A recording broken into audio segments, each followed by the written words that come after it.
حضرت نوح علیہ السلام اور عظیم طوفان کا قصہ۔ زمین پر انسانی زندگی کا ابتدائی دور تھا۔ لوگ بستیاں بسا چکے تھے، لیکن وقت گزرنے کے ساتھ ساتھ اللہ کی یاد دھیرے دھیرے کم ہوتی چلی گئی۔ انسان اپنے رب کو بھولتا جا رہا تھا اور دنیا کی چیزوں میں الجھ کر رہ گیا تھا۔ لوگوں نے پتھر اور لکڑی سے بنائے ہوئے بت بنا لیے۔ یہ بت ان کی زندگی کا مرکز بن گئے۔ لوگ سمجھنے لگے کہ یہی بت انہیں مشکلات سے بچائیں گے اور ان کے مسائل حل کریں گے۔ اسی ماحول میں اللہ نے حضرت نوح علیہ السلام کو نبی بنا کر بھیجا۔ وہ انسانی تاریخ کے پہلے عظیم پیغمبروں میں سے تھے۔ اللہ نے انہیں اپنی قوم کی رہنمائی کا ذمہ دیا۔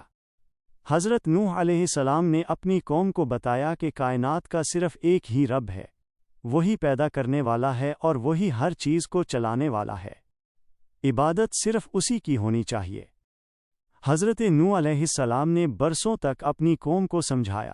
وہ دن کے وقت بھی اللہ کا پیغام دیتے اور رات کے وقت بھی۔ ان کا پیغام ہمیشہ سیدھا، سچ اور واضح ہوتا تھا، لیکن اکثر لوگوں نے اس پیغام کو قبول نہیں کیا۔ وہ کہتے تھے کہ نوح بھی ہم جیسا ایک عام انسان ہے۔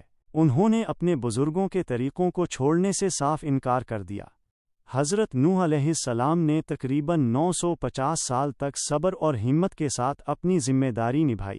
اتنی لمبی مدت کے باوجود صرف چند لوگ ہی ایمان لائے، جبکہ باقی لوگ اپنی ضد پر قائم رہے۔ آخر اللہ کا حکم آیا کہ ایک بڑی کشتی تیار کی جائے۔ یہ حکم ایک ایسی جگہ پر دیا گیا جہاں پانی کا دور دور تک کوئی نشان نہیں تھا۔ حضرت نوح علیہ السلام نے اللہ کے حکم پر عمل شروع کر دیا۔ وہ خاموشی اور یقین کے ساتھ کشتی بناتے رہے۔ لوگ ان کا مذاق اڑاتے رہے، لیکن وہ اپنے مشن پر قائم رہے۔ جب کشتی مکمل ہو گئی تو ایمان لانے والوں کو کشتی میں سوار کر لیا گیا۔ ہر جانور کا ایک ایک جوڑا بھی کشتی میں رکھا گیا۔ یہ سب کچھ اللہ کے حکم سے ہو رہا تھا۔ پھر اچانک آسمان سے تیز بارش شروع ہو گئی۔